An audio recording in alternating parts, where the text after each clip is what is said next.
Hey YouTube, what's up? It's your man Ray Maple.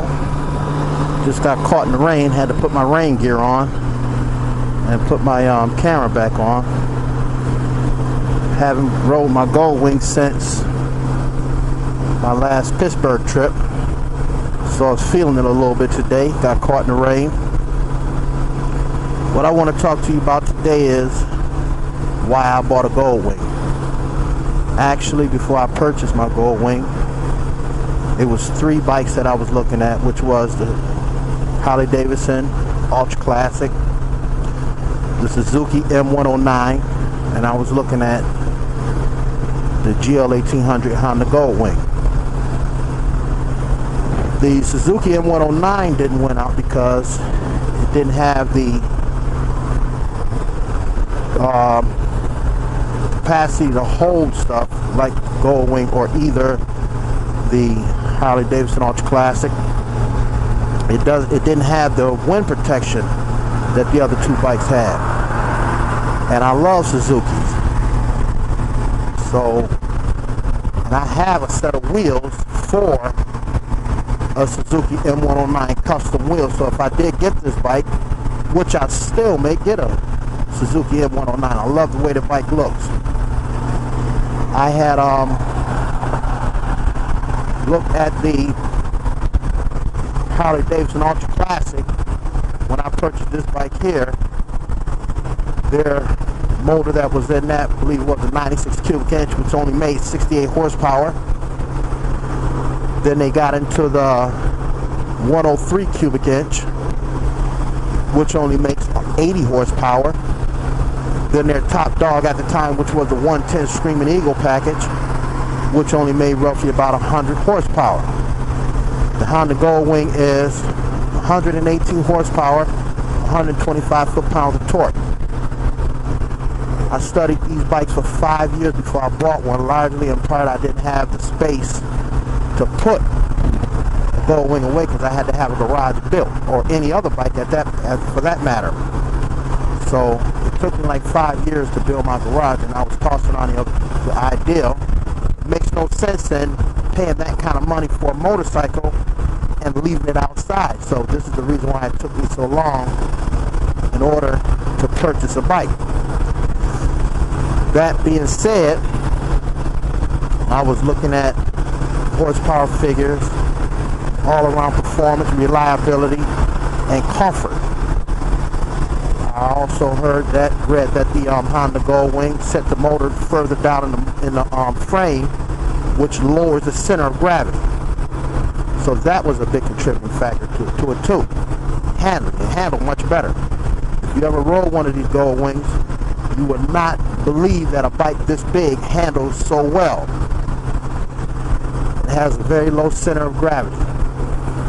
So from that point, I was reading up more on them, and then I found an article where they said they use the Honda Goldwing as a tow truck. It's called the Retriever. That was the deal right there. There was no need to look any further. If you take a motorcycle and use it outside its class for a tow truck, who does that? If there's anybody out there that can tell me of any motorcycle that's being used as a tow truck to pull a 5,000-pound car, please let me know. That was the main contributing factor of me buying a Goldwing, and the fact that I see these bikes with 450, 500,000 miles. I ride with a guy, I know a fella that has a Goldwing, over 250,000 miles on it. And when I purchased this bike right here, this was my last purchase for a touring motorcycle. They would have to do a lot to any bike in order for me to consider buying another touring motorcycle.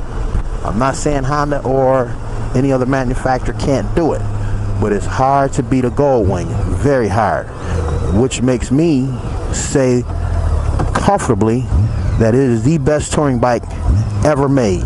There's other motorcycles out there that does things a little bit better than a Goldwing, but it will never beat it in every class. So on that note right there, that's why I bought a Goldwing. I went all the way down to Chattanooga, Tennessee, from Buffalo, New York, to a place called Southern Honda Power Sport to purchase my Goldwing. I wanted it with navigation, ABS, heated grips, heated seats. So I found it online and I went down there. They had 5 of them for sale from another dealership that couldn't sell them. Good thing for me.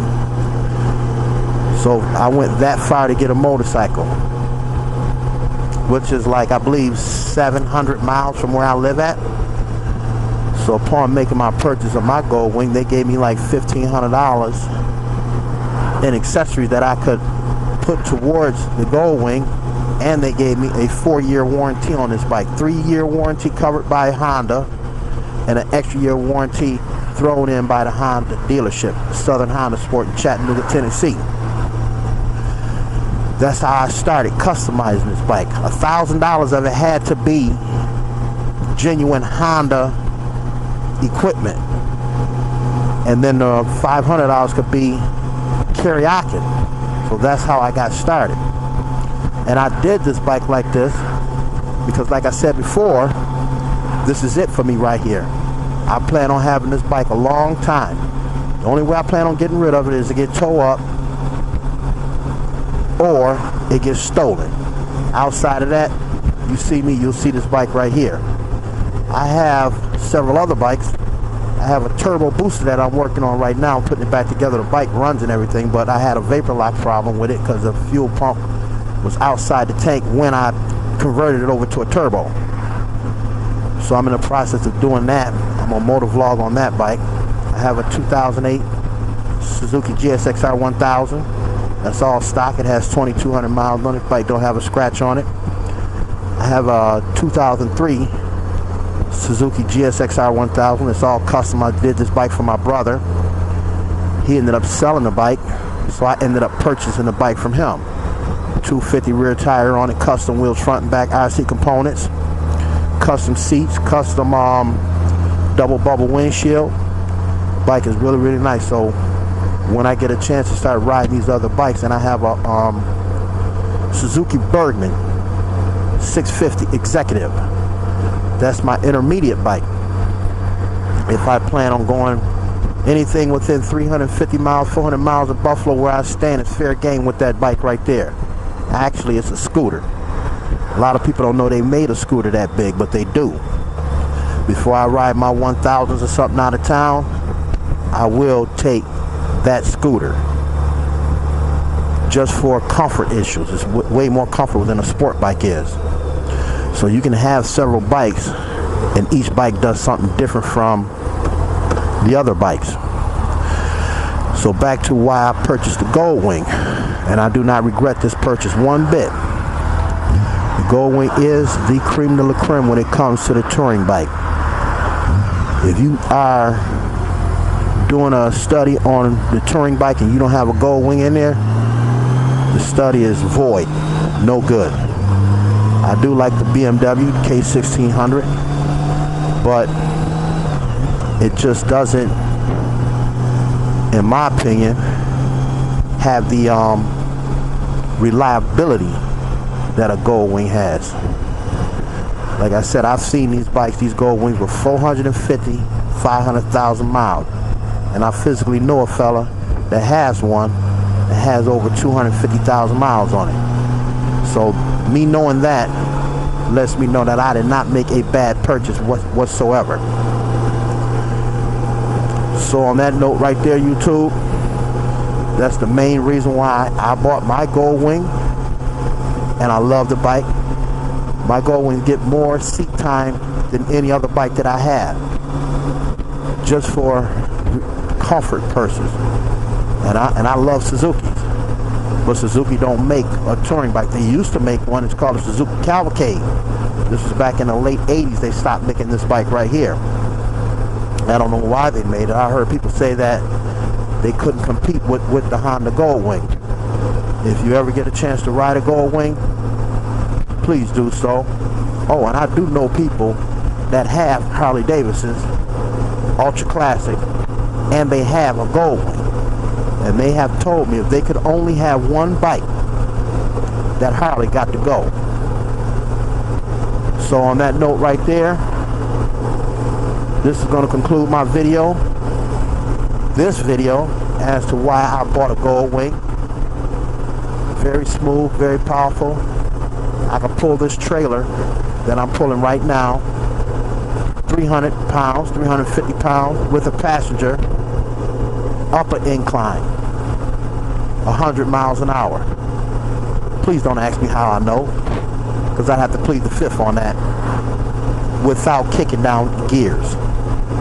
So 118 horsepower, 125 foot-pound of torque.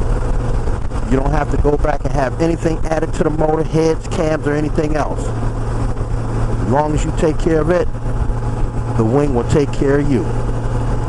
Alright, YouTube. Peace. Too envious, baby. See you later.